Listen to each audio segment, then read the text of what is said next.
Una de les coses que estem sentint més aquests dies és, molt bé, d'acord, si Catalunya és independent, no tindreu el dèficit fiscal anual de 16.000 milions, això ja ve d'entrada, però haureu d'assumir una part del deute que té l'Estat. És a dir, aquest deute que ara ens sembla del 70 o del 80%, que són molts milers de milions d'euros, la part proporcional de Catalunya, perquè també sou causants d'aquest deute, l'haurà d'assumir el govern de la Generalitat. Si l'assumeix el govern de la Generalitat, tindrà un deute tan descomunal que no es podrà finançar en els mercats internacionals. Qui ho diu, això?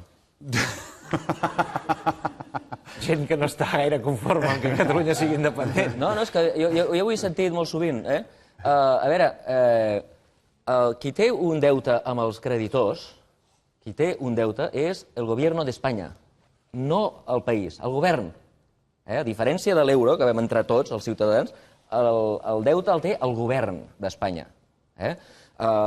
Qui diu que si Catalunya s'independentitza assumeix una part del deute? Qui ho diu, això? La Constitució?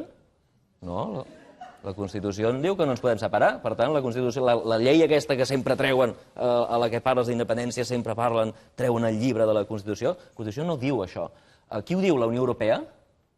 Però si diuen que ens fotran fora de la Unió Europea, si estarem fora de la Unió Europea, què vindran els europeus a implementar? Clar, però representa que durant aquests anys que hem format part d'Espanya, que aquí nosaltres hem contribuït a generar aquest deute perquè Espanya, per el fet que hi érem nosaltres, ens ha hagut de posar no sé què, ens ha hagut de comprar això, ens ha hagut de posar una carretera, i clar, això representa que nosaltres som responsables d'aquesta part que... Ah, sí?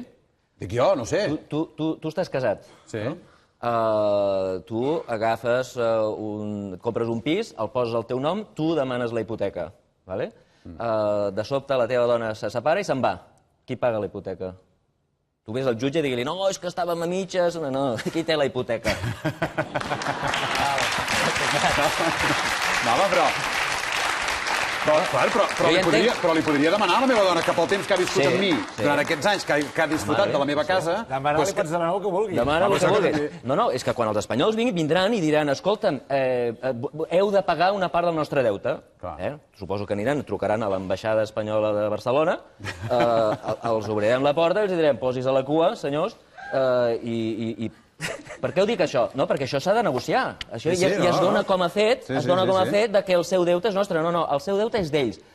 Si el procés d'independència és pacífic, aleshores discutirem. Igual que tu et divorcies pacíficament, doncs, escolta'm, tu has viscut aquesta casa, ens la repartim, venem i ens dividim.